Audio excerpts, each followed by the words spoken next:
Thank you very much, Chief Secretary. And once again, welcome to the 13th meeting of CJ Matrix. With me, I have got Minister S.B. Moyo, Minister of Foreign Affairs and International Trade. And next to him, there is Honorable Minister Chitando, Minister of Mines and Mining Development. And on the far end there is Honorable Chasi. I think Honorable Chasi, you all know him. Minister of Energy and Power Development. We got a report on the third session of the Intergovernmental Commission of Economic, Scientific and Technical Cooperation between Zimbabwe and Russia, which was done on the 5th to the 7th of August 2019. Cabinet received a report by the Minister of Foreign Affairs and International Trade on the third session of the Intergovernmental Commission on Economic, Trade, Scientific and Cooperation between Zimbabwe and Russia, which was held in Moscow, Russia from the 5th to the 7th of August 2019. The co-chairs of the third session were the Minister of Foreign Affairs and International Trade of Zimbabwe and the Minister of Natural Resources and the Environment of Russia. The deliberations achieved following in the specified subsectors of bilateral cooperation. First, the legal framework of bilateral cooperation. The agreement to conclude the following 6 memoranda of understanding before end of 2019: mutual protection of classified information, cooperation in the field of geological exploration and mineral resource management, cooperation in platinum group metals, cooperation in the field of diamond exploration and mining, and cooperation in the field of peaceful use of nuclear energy. The signing of the Memorandum of Agreement between the Ministry of Home Affairs and Cultural Heritage of Zimbabwe and the Ministry of Internal Affairs of Russia. The MOUs covers cooperation in the fight against violent crimes on human life, terrorism-related extremist activity, economic crimes, and human and illicit weapons trafficking. Then B, the economic, trade and industrial cooperation. Commitment by the two countries to support the upcoming September 2019 visit of the ZNCC to Moscow as a build-up to the October 2019 Russia-Africa Summit in Sochi. And Russian companies offered to supply civilian passenger and training aircraft, commerce trucks of different ranges, rail freight wagons, agricultural and power engineering equipment, and waste-to-energy plants. Under cooperation in mining, 6 Russian companies undertook to cooperate with Zimbabwean companies in the prospecting, exploration, and appraisal of Zimbabwe's mineral deposits. An agreement also was reached between the two countries on the need to carry out joint research studies to confirm safety in the use of chrysotile asbestos. Under cooperation in the energy sector, there was an agreement on the need to exchange information to meet the interest of 5 Russian companies to develop hydrological sites, to refurbish, build new power generating facilities, and to develop renewable energy in Zimbabwe. And under cooperation in science and education, an agreement was reached on the need to exchange information on national education systems and approaches to education quality assurance. Agreement by the two countries to develop a legal framework on the mutual recognition of educational credentials and degrees. Under cooperation in healthcare, agreement was reached to cooperate in healthcare, with Zimbabwe expected to receive assistance in specialist training for nurses and doctors in the field of renal medicine and oncology from Russia. And under cooperation in agriculture, EcoRost, a Russian company, will supply fertilizer and liquid feed additives to Zimbabwe. Then another company, BioNavatic, another Russian company, will supply plant protecting bioproducts and growth additives to Zimbabwe. The two companies are expected to produce the above stated products in Zimbabwe. And under cooperation in communication and mass media, Zimbabwe will avail a draft memorandum of understanding that will facilitate exchange of news in English between Russia's Sputnik News Agency and radio and Zimbabwe's mass media organizations. And other cooperation in tourism. Zimbabwe is expected to benefit from Russia's massive US dollars 31.1 billion, which was 2018 outbound tourism economy, through the implementation of the 5-year plan of action as specified in the Memorandum of Understanding in the field of tourism, which was signed in 2017 between the two countries. The two countries have established a follow-up mechanism to ensure full implementation of the agreed issues. The enhanced technical and economic cooperation will see Zimbabwe benefiting tremendously from Russian companies. That is the report which was given by Honorable S.B. Moyo on his visit to Russia. Then Cabinet considered a paper by the Minister of Mines and Mining Development, Honorable Chitando, on the roadmap for the achievement of a US $12 billion industry in Zimbabwe by 2023, a 344% increase from 2.7 billion in 2017. A detailed document which will outline the achievements of the $12 billion US by 2023 will be launched very shortly. Cabinet also considered some of the enablers towards the achievement of the 2023 mining milestone. Cabinet agreed that provincial committees chaired by the respective provincial mining directors be set up, and they should include provincial heads of EMA, ZINO, ZERA, and directors of physical planning in the Ministry of Local Government, Public Works and National Housing to coordinate mining-related development in those respective provinces. Cabinet also received an update on the progress in the implementation of the following mining projects. Karo Resources. Production of the first of 4 portals is on course for completion by the end of 2020 or first quarter of 2021. Zimasco, expansion of furnace capacity at Kwekwe is in progress. Work is underway on power generation from coal bed methane gas. Under Tsingshan Steel Project, 2 furnaces being commissioned is going to be commissioned in September this year, 2019, as part of expansion of required ferrochrome production. There is going to be production of coke site establishment.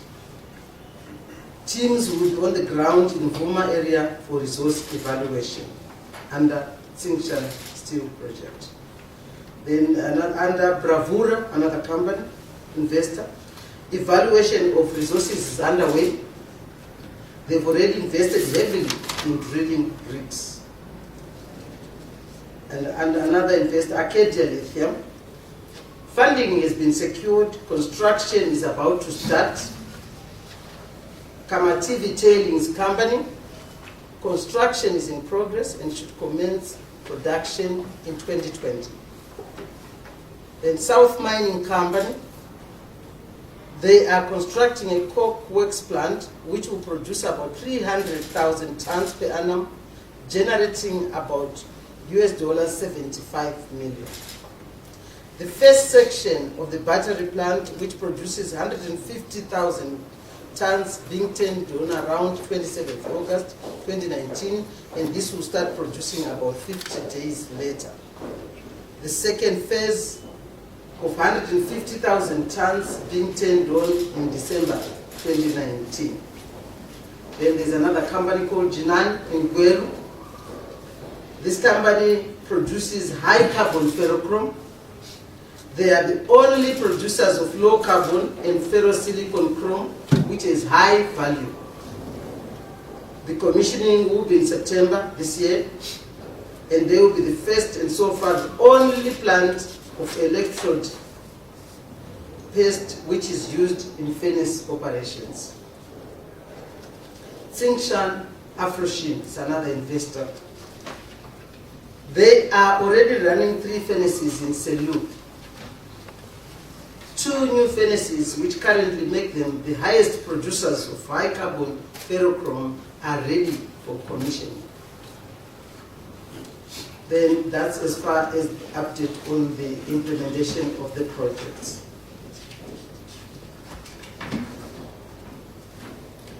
Cabinet considered an update on the Public Works Program and the DDF borehole drilling program, which was presented by the Minister of State for Presidential Affairs and Monitoring Implementation of Government Programs, Honorable Joram Gumbo. Cabinet expressed satisfaction over the progress in the program, which has assumed agency in view of the current drought situation. Implementation of the program will alleviate the plight of the country's citizens and livestock in areas most affected by the drought. That was the report update on the Public Works Program and the DDF borehole drilling program. Then the Cabinet also received a report on the 39th Ordinary Summit of SADC Heads of State and Government held from the 17th to the 18th August 2019 in Dar es Salaam, the Republic of Tanzania. The Minister of Foreign Affairs and International Trade, Honorable S.B. Moyo, briefed Cabinet on the deliberations of the 39th Ordinary Summit of SADC Heads of State and Government, which was held in Dar es Salaam from the 17th to the 18th August this year. The summit increased intra-regional trade and job creation. That is the theme which the summit was held under. The President of the Republic of Zimbabwe, His Excellency Comrade E.G. Mnangagwa, assumed the chairmanship of the SADC organ of politics, defense and security cooperation, while President John Magufuli of Tanzania assumed the chairmanship of SADC. A key outcome of the summit was the unanimous call for the immediate and unconditional lifting of illegal sanctions imposed on Zimbabwe by the West. Furthermore, the summit agreed as follows: that the SADC chair and all SADC heads of state and government include the removal of sanctions imposed on Zimbabwe in their statements to be delivered to the United Nations General Assembly in September 2019 as a SADC position. And that 25th of October this year, 2019, be declared the date on which SADC member states can collectively voice their disapproval and condemnation of the sanctions through various activities and platforms with the sanctions to be lifted. Also, at the same conference, a Zimbabwean student, Wongai Showa, was awarded the second prize of the 2019 SADC Secondary School Essay Competition, while Batla Nepure, another Zimbabwean journalist, received a SADC Media Award. That is the report as far as the SADC conference is concerned. The Cabinet also received a report on the fuel and energy supply situation. The Minister of Energy and Power Development, Honorable Chasi, informed Cabinet that the power supply situation is significantly improved on account of power imports from Eskom. The Minister is soon to meet his Mozambican counterpart for negotiations relating to additional power imports from HCB from Mozambique. A favorable outcome of these negotiations will further stabilize the country's power situation. The Minister also informed Cabinet that the fuel supply situation continues to improve as reflected in shorter queues. The situation is expected to further improve as the arrangements for the financing of more fuel imports are due to be concluded very soon. I thank you sincerely for listening. Thank you very much, Chair. So there we are. It's your opportunity now to pose questions on the brief just given all the decisions Cabinet today. So as usual, I'll give you the first session for questioners. Introduce who you are, who you represent. Then if it permits, then we'll have the second and last session. So any offers? Yes. Thank you, Tapu Chiambake from Zim Papers TV. My first question goes to the Minister of Foreign Affairs regarding your trip to Russia.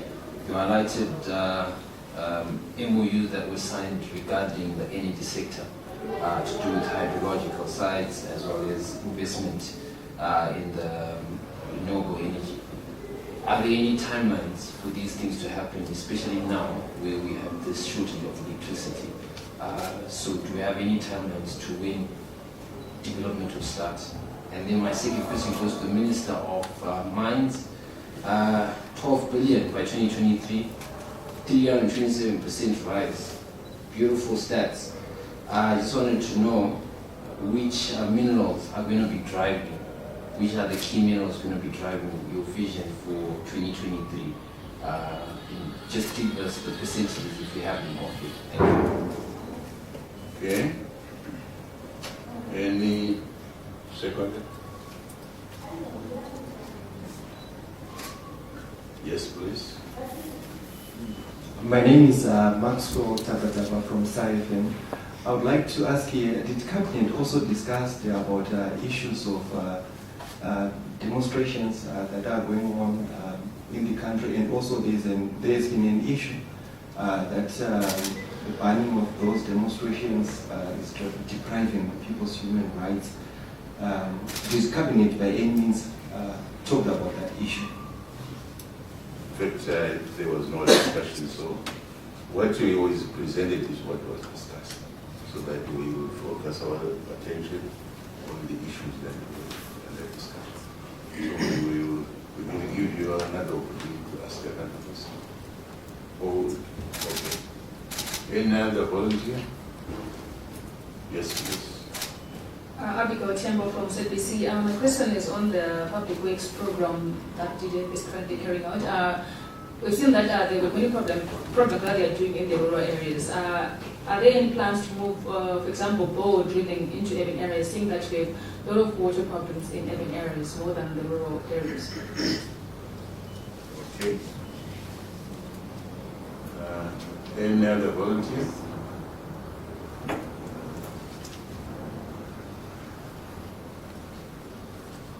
But it means we might not go to the second round. There won't be any. Huh?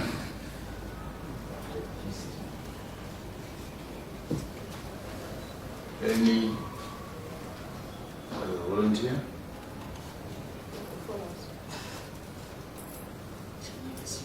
There won't be any follow-ups there.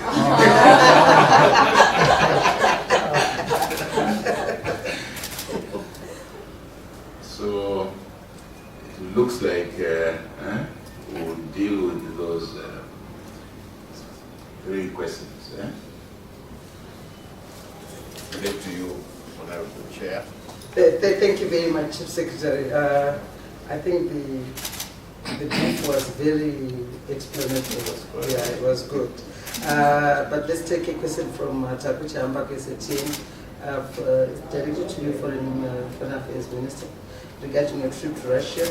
He was quite excited about that energy sector, which you talked about the investments in the renewable energy, and any timelines to when some developments can start happening.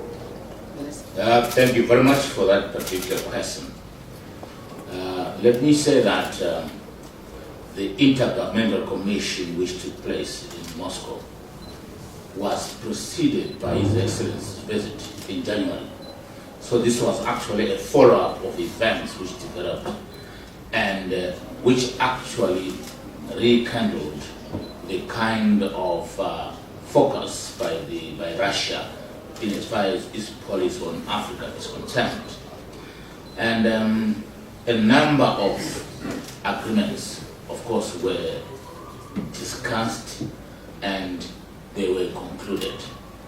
But they've been reserved for signature in October during the Russia-Africa Summit in Sochi, so to speak. And this is where a number of these agreements are going to be to be signed. But they've been agreed between the two parties. And therefore that is the process. That includes, therefore, the power development agreement, which Russia is quite eager. Well, you say because of the current situation of power shortages.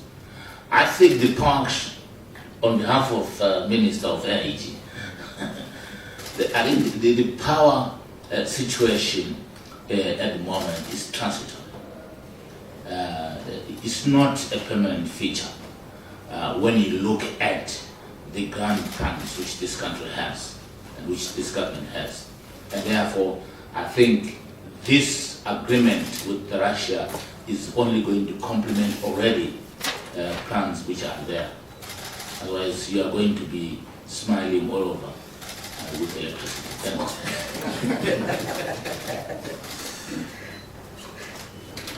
Thank you very much, Minister S.B. Moyo. Minister of Mines and Mining Development. They are quite excited. That was TAPCO again. The 12 billion industry in Zimbabwe by 2023, a 344% increase. And they wanted to know which criminals are going to be driving. Okay, thank you very much for the question. I think I just want to say that the 12 billion which we are talking about will not be achieved. It's in the process of being achieved. And over the last few months, there have been a number of projects, a number of programs which have been unpacked. And the submission today was essentially combining what has been unpacked and some of the projects which will be unpacked over the next few weeks. And just to give you an example, I will not give statistics to a mineral, because that will be outlined in the document. But if we talk, but the major minerals obviously are firstly chrome, where a few months back in May, there was the International Chromium Development Conference in Victoria Falls, where again strategies on chrome were outlined. There was an agreement in terms of the establishment of a carbon steel plant, where again the major inputs are ferrochrome, coke, and iron ore. Again, that is one of the building blocks towards the chrome strategy. And there was also another agreement with Moscow, where it was outlined in terms of that agreement, the expansion of furnace capacity in Kwekwe and also furnace capacity in the Shani, and that was also unpacked that time. So all, like on the chrome side, these will constitute parts of the major milestones towards the development of the chrome industry, which when we spoke in Victoria Falls, we then gave an indication at that time that there will be a growth from 69,000 tons to 2 million tons. That target was set by His Excellency when we met in Victoria Falls. Diamonds, again, the diamond policy was unveiled. And when it was unveiled, it was also made clear the initiatives of getting Anjin on board. There was again an agreement which was signed with ROSA, which is already established office. And again, these are building blocks towards the contribution of diamonds.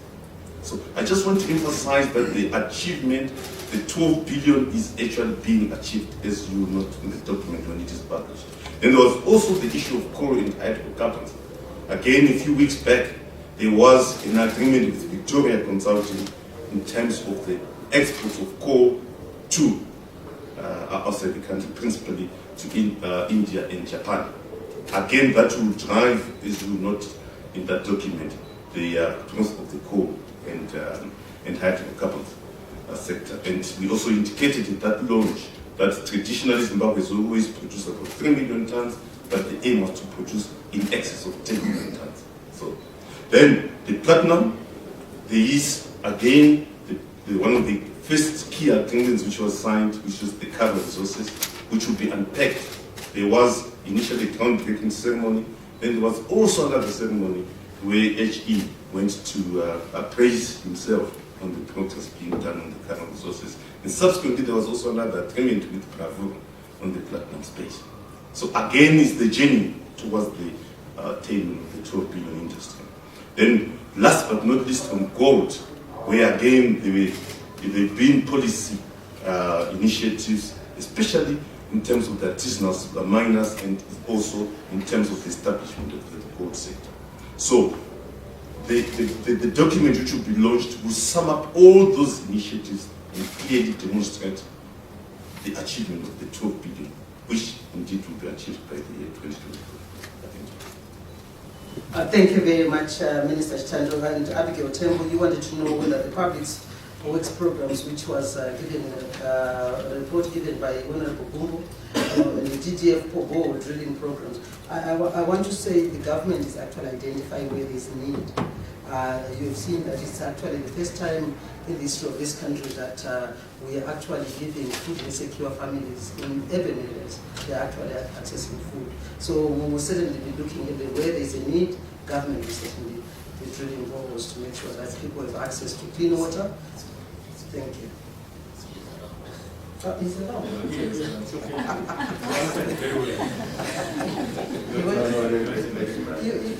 can take very well.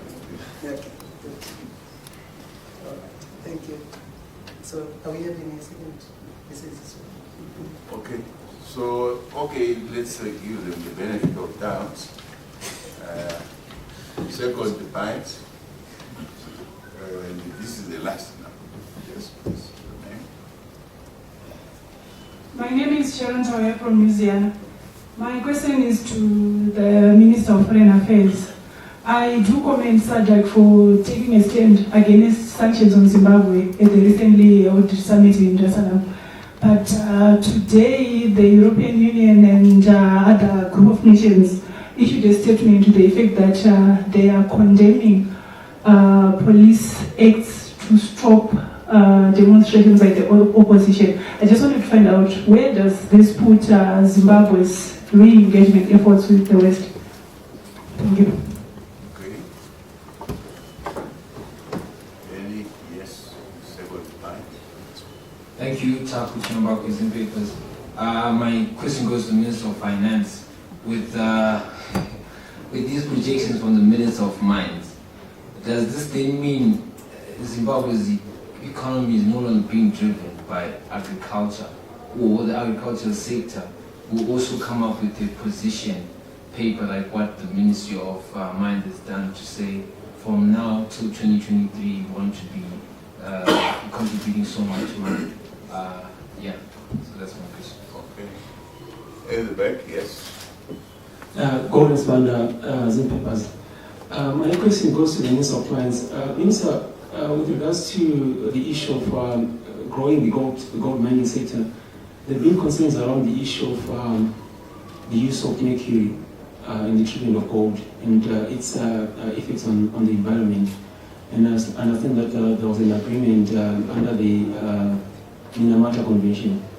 I would like to know what is the latest position in terms of the strategy the government is going to employ, because there have been concerns that a ban on the use of mercury could actually affect production of gold, whereas gold is a strategic foreign currency. And what is the position regarding that particular issue? Okay. And the last one. You said we never got to any brave person. Volunteer.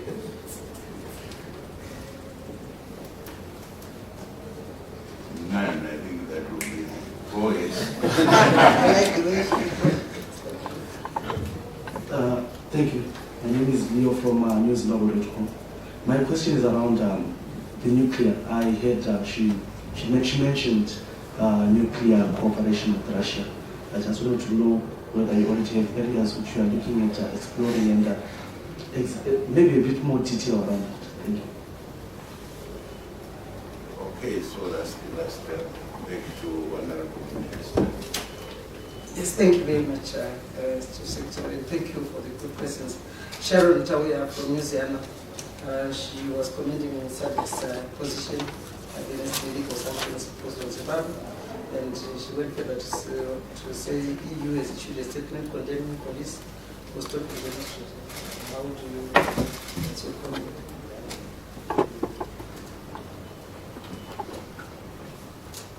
Want to know my comment? Well, yes, I've just heard about that comment by the number of capitals, but that is their right, that is their independent position. Our position is that sanctions are outdated, as you made the relationship with SADC's position. SADC's position is also said sanctions are outdated and they must go. And the African Union is also saying the same thing. Now, to try and bring the issue of police reaction, police is an independent organ of the state, which makes its own assessment, and I've issued a statement to that towards that issue, and which deals with situations as they assess. And they made a legal position and they presented it. It was challenged, and unfortunately it was not, to them, it was not successful. But thereafter, they proceeded with the demonstration, which was now fundamentally an illegal demonstration in terms of the law.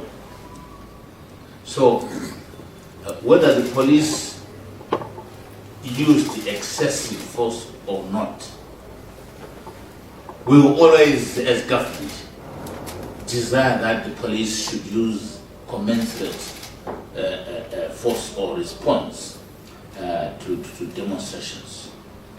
But also, it is a very subjective matter, as you may understand, to say at what point, when the protesters wanted to enter Mtaba building here, what could the police have done except throw smoke? These are the issues which can always be debated day and night. That's why I'm saying it is their right to say so. But I think we must be clear here about the circumstances, about the situation which has been developing on the ground. Re-engagement is a process, I've always said that. It is a process, it is not an event, and it takes two. But one thing which this dispensation and government and the people have decided is that we must move on with or without sanctions. Because we believe that sanctions are now out of date and they are irrelevant to the environment which characterizes this country at the moment. Thank you. I thank you, Honorable Minister S.P. Moyo. The Chalucha Ambape asked the Minister of Finance right behind me. I think he was impressed by the roadmap, the development of the PS12 billion mining industry. The question was, is agriculture also going to come up with what you said? I hope you understood.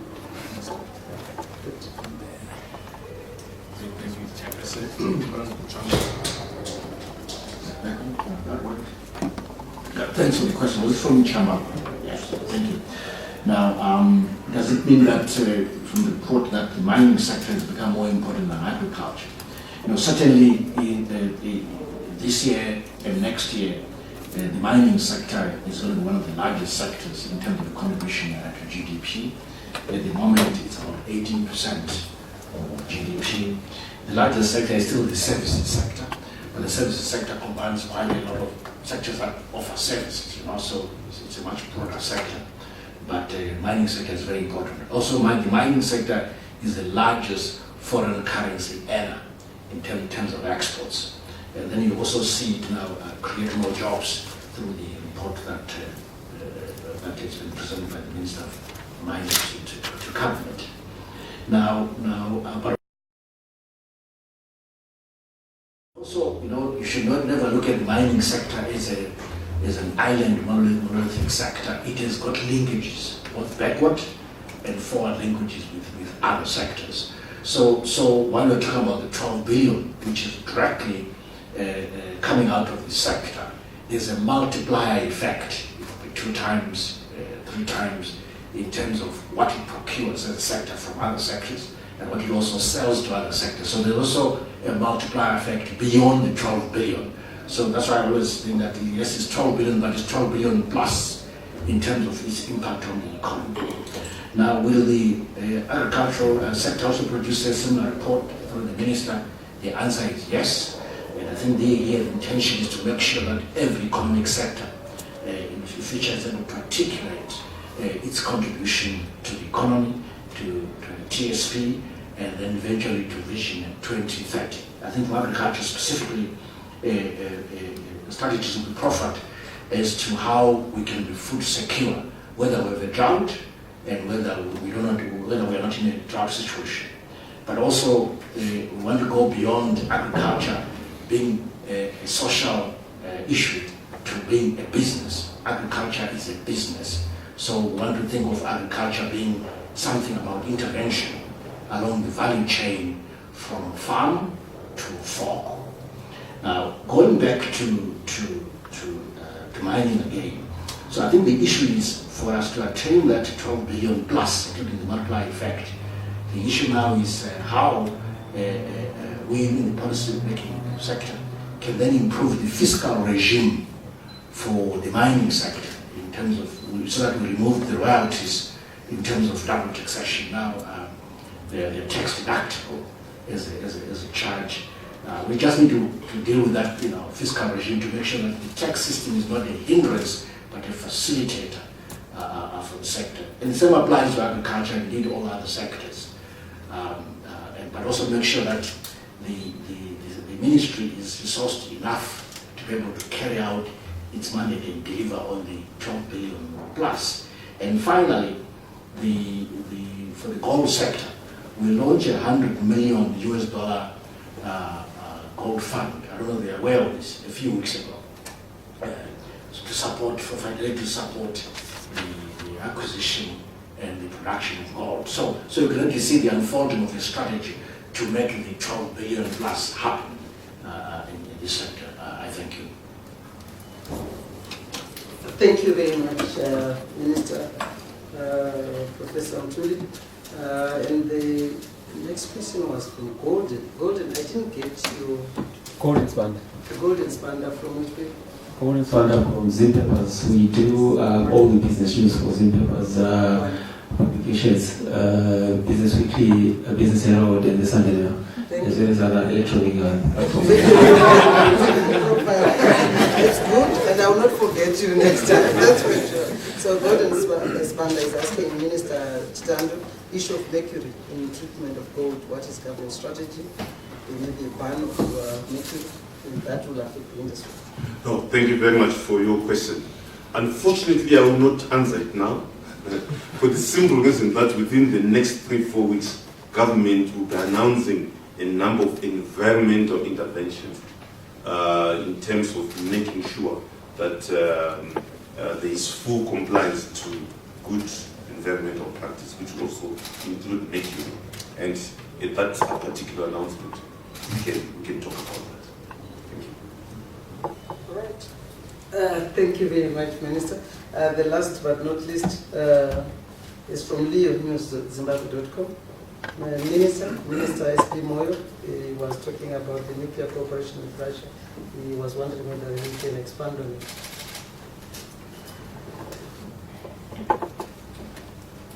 This was cooperation in exploration and other areas and the research in as far as peaceful use of nuclear energy.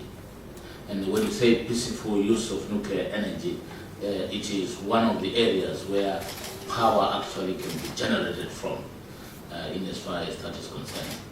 But whether it's not so much about being implemented, but it is an agreement which co-joins the two countries for research. Thank you very much, Chief Secretary. I think we've taken our second round. I want to thank you, and thank you very much. Thank you very much, Honorable Minister Mchangwa and your team for such in-depth presentations.